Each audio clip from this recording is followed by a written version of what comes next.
Thank you for being here. I'm Jason Hicks, the District Attorney here in Grady County. My comments are going to be fairly short.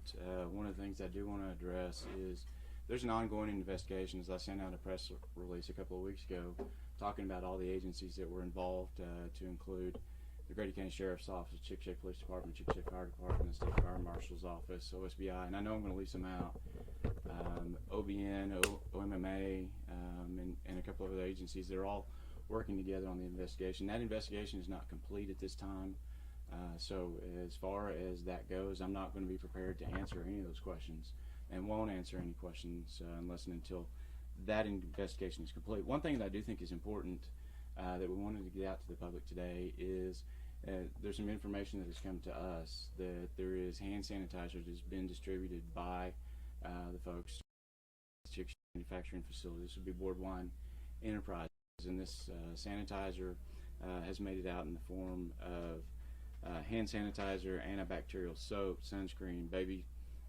soap, and shampoo. And if you have any of those items, please take that to the local fire department, the Chickasha Fire Department. And if you have any information pertaining to any of this, the fire it's caused, please contact the Oklahoma State Bureau of Investigation, their main line, and they can put you in touch with their investigator. So with that, I think I'm going to turn this over to the DEQ and allow them to discuss the developments that they have. Good afternoon. My name is Rob Singletary, and I am the General Counsel of the Oklahoma Department of Environmental Quality. Today with me I also have Jennifer Boyle. She's our General Counsel, so she'll be the one leading the enforcement action that I'm going to talk about today from the legal standpoint going forward. So what I've been asked to do is provide a brief update of some of DEQ's recent activities related to the sites that we're here to talk about today. DEQ originally received some citizen complaints related to these sites back on July 19th and July 21st. Immediately we started a complaint investigation, sent our staff out there to visit the sites, determined that there were large quantities of hand sanitizer that were being stored for some purpose at that time. As we were investigating, we didn't know what the purpose was. It's important to recognize that hand sanitizer, obviously it's a product, something that's utilized, but once it's recalled, discarded in any way, expired, once it becomes a waste, it becomes a hazardous waste. And the reason that it's a hazardous waste is because it has a very ignitable characteristic. Obviously we've had 2 fires at 2 of the 3 facilities that we've investigated over the last few weeks, so it's clearly a very ignitable material. Based on our investigation, so our folks initially went out there, observed the initial site that the complaint was based upon. So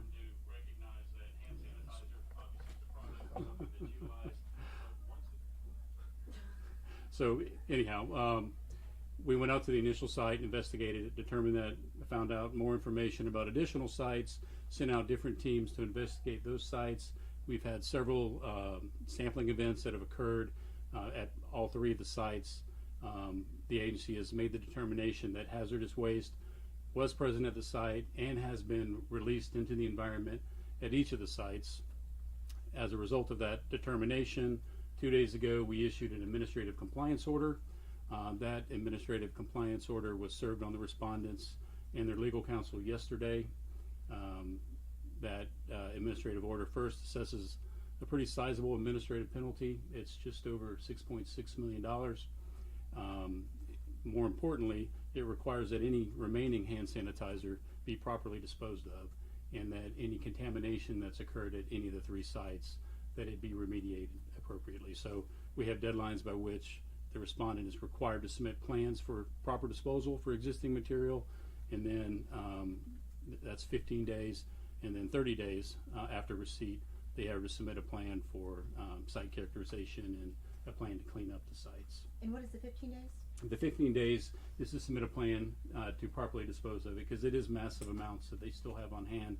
So we want to make sure that it's in an orderly fashion disposed of in accordance with all federal and state requirements. And 30 days is to carry out that process? 30 days is to actually remediate the sites. So we have hand sanitizer being stored on site that's got to be disposed of properly, and then we also have some that's been released into the environment that material is going to have to be, the extent of that contamination is going to have to be characterized, and then it's going to have to be properly remediated. I should have mentioned previously, once something is determined to be a hazardous waste, there's transportation requirements, there's storage requirements, and there's disposal requirements that kick in on both the state and the federal level.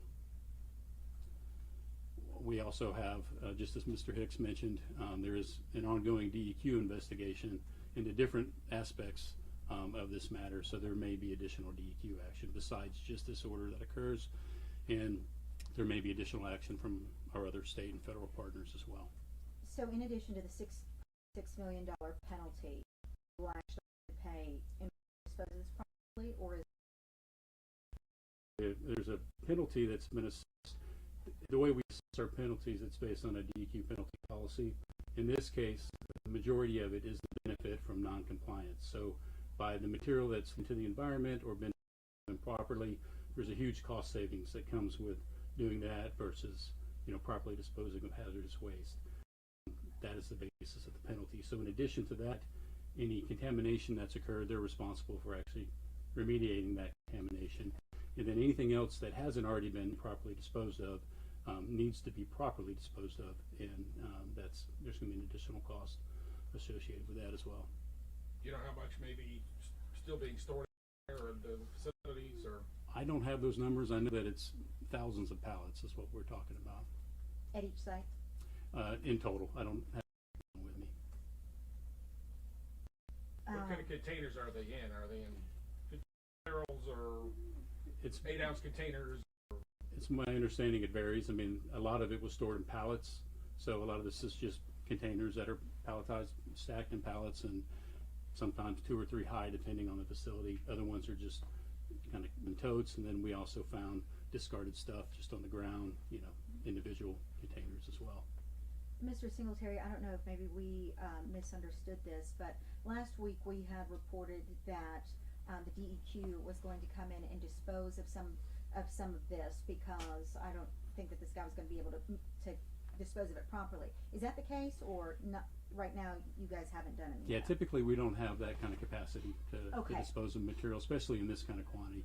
Typically what we do is when we find there has been an illegal release or an improper release of a hazardous waste, the duty is on the person who's doing that or the company that's doing that, and we initiate a compliance order, force them to actually do the cleanup and the transportation. And if they can't?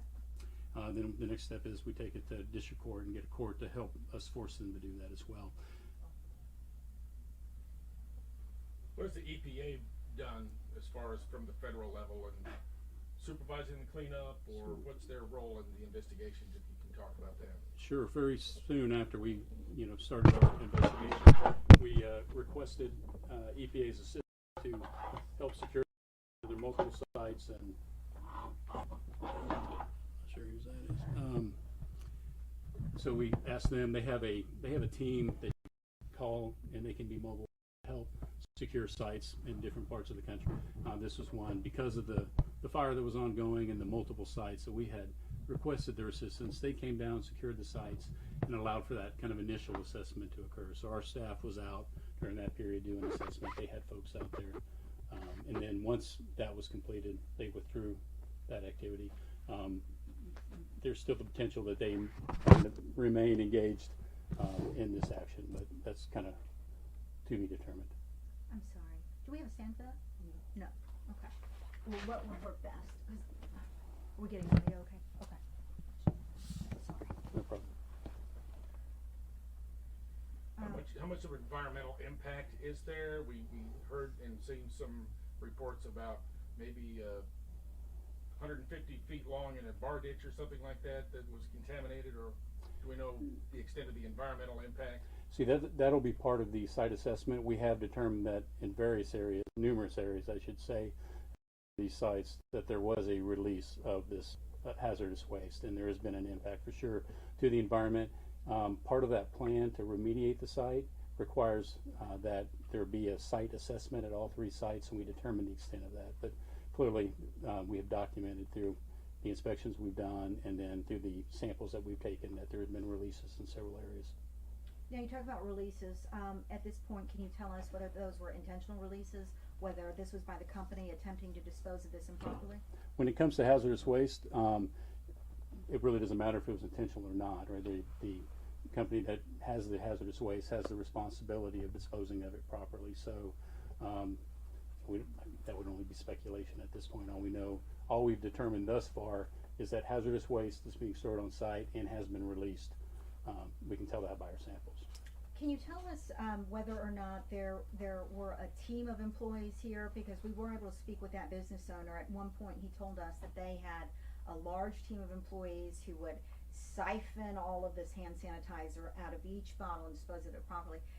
But other folks living in that area that transported some of that hand sanitizer from out of state told us they never saw anyone there at that site other than this particular owner.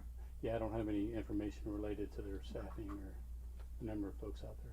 You've spoken to this before, but what is the impact or human threat for these hazardous materials? The primary reason this is considered to be a hazardous material is going to be ignitability. So obviously this is extremely ignitable based on the fires, but there are also tests that can be run to determine what the flash point is for hazardous material. And we've taken some of those tests, even the stuff that's been released, and it is clearly ignitable. And even if it wasn't, hand sanitizer with this level of alcohol content within it is considered by default to be a hazardous material just because of its flash point. And to confirm the fine that's been levied, it's the largest? The $6.6 million, is this the largest that you are aware of? From DEQ? Yes. I believe it is the largest that we've assessed. The largest fine in what? The history of DEQ, or? I don't have any personal knowledge of a fine that's been assessed larger than $6.6 million. Okay. For strictly, a cash penalty. With a lot of our enforcement actions, there can sometimes be very expensive remediation that occurs when there's contamination, and some of that injunctive relief can exceed that amount. But as far as the cash penalty, this is a very substantial penalty. Any idea how long this operation had been going on? Not at this point. We have been seeing reports, one in particular in Brownsville, where there was a large fire there. Is this believed to be related? We're also hearing that there are multiple other sites in the Dallas area. Are those also believed to be related? I can't confirm any connection, but again, there are different aspects to the investigation that are going on. Okay. Will any evacuations be needed while this cleanup is underway? Is there any residents in that area? That wouldn't be a DEQ determination that would be made. That would be the fire chief. Have y'all been called to investigate or been alerted to any sites related to this case outside of the state? No, we don't have jurisdiction outside of the state of Oklahoma, so that wouldn't be something we could investigate. Okay. But we do have our federal partners that we share information with as well. Okay. Have you been made aware of any other sites outside of whether you investigated them or not? That are specifically related to this matter? Nothing that I can confirm. Okay. Is this the first case of this size, like the amount of hazardous waste that you guys found in the investigation? Is this the largest that you've seen of this type of case, or has there been similar situations? Well, this is a different type of hazardous waste than we typically deal with. This is the first instance related to massive quantities of hand sanitizer, so it's a little bit different than any of the cases we've had before. Certainly we've got Superfund sites within the state that have massive amounts of contamination that we're working to remediate or help assist in facilitating the remediation, I should say. Any clue about groundwater contamination? We're evaluating the potential for groundwater contamination. That's part of our ongoing investigation. Is there an aquifer in that region that you're aware of? Or? That's something we're looking at. There's aquifers, below everywhere in the state. There's groundwater, so we're looking at that and looking at the geology and everything associated with it. How close are the three sites related to each other? And do you have the addresses for those three sites? We do. They're actually in the order. I don't have those with me, but we can give those to you Okay. before you leave. They're in pretty close proximity. They're all in Chickasha or Ninnekah, right in that vicinity. We also spoke to some residents in that area that had some concerns that, any fire that may happen there could ignite their property or their propane tanks. Should they be concerned at this point? I think again we would refer that to the fire chief. Are Yes, there ma'am. any precautions that residents should be taking at this time? Nothing from the DEQ standpoint. Again, there may be other precautions unrelated to our action, our investigation, but nothing from our standpoint. How often is your team out here at these sites right now? We've had folks out here almost every day at different sites. There's a whole host of folks that are involved from different divisions at the agency. I would venture to say it's probably a large number of your folks out there. Yeah, it's more than a dozen folks have been involved in it thus far. Directly involved. And how many staff members in the agency? Oh, total agency is over 500. Okay. So, Okay, if you'd like to have any last questions, we'll go ahead and start wrapping it up. curious about maybe what Mr. Hicks was talking about as far as returning the sanitizer, and how do they know if it's old or expired? Is there a date on the bottles that they might have? Or There is. There's also identifiers on those bottles. There's an FDA website that actually identifies different batches of the recall. But if you have any questions, we've got a 1-800 hotline number at DEQ for all complaints. Folks are welcome to call that if they suspect that they may have received some of this suspect hand sanitizer. would they have bought it at a store, or? I believe the information was that possibly it was donated to different entities. We don't have information related to that. I think it was came from one of a couple different places, George. It was either donated by Boardwine, or it was purchased from one of his employees. So I think that's the key. If anybody in the area did that, that's the sanitizer that needs to go back, or the soap, or the shampoo, and the other items that are listed. So if they bought it from Boardwine or one of his employees, Yeah. they should take it to the fire station. I think it's safe to say they probably need to get it to the fire station. Okay. And And they have a is it just the Connex Chickasha box Fire as well. Station or volunteer fire departments in the area, or should it take it to the Chickasha Fire Station or the volunteer fire departments? So it's my understanding with respect to that question is the Chickasha Fire Department, and I don't know which one it is that they have. They've got a Connex box set up to put this stuff in, and what we were talking about just a moment ago with respect to the sanitizer is if it's something that has been donated by or purchased from Boardwine Enterprises, Boardwine, or any of his employees, I think it's safe to say that it needs to be returned to the Chickasha Fire Department because that's specifically the sanitizer that we're aware of, the hand sanitizer, soap, shampoo, or the other items that we've listed that need to be returned that are certainly, I believe, have been recalled, or there might be some other problem with one of those items. So, yeah. And Jason, what were the other items? Soap, shampoo, hand sanitizer? Oh, there's soap, shampoo, hand sanitizer. I believe there was baby soap as well, and it seems like there's something else I don't recall. But basically, sunscreen. Oh, So basically anything that would have some type of an alcohol base in it, if it came from these folks with Boardwine, then that's the key in taking it back. okay. I know you said the investigation was still ongoing. At this point, no arrests made. Is that? Can you? I don't know if you can. At this point, I'm not going to comment on any point out of the investigation. So I just would tell you that it's ongoing, and I suspect at some point we will be doing this again to talk about what we found. But no formal charges have been filed against any parties at this No, point? that's correct.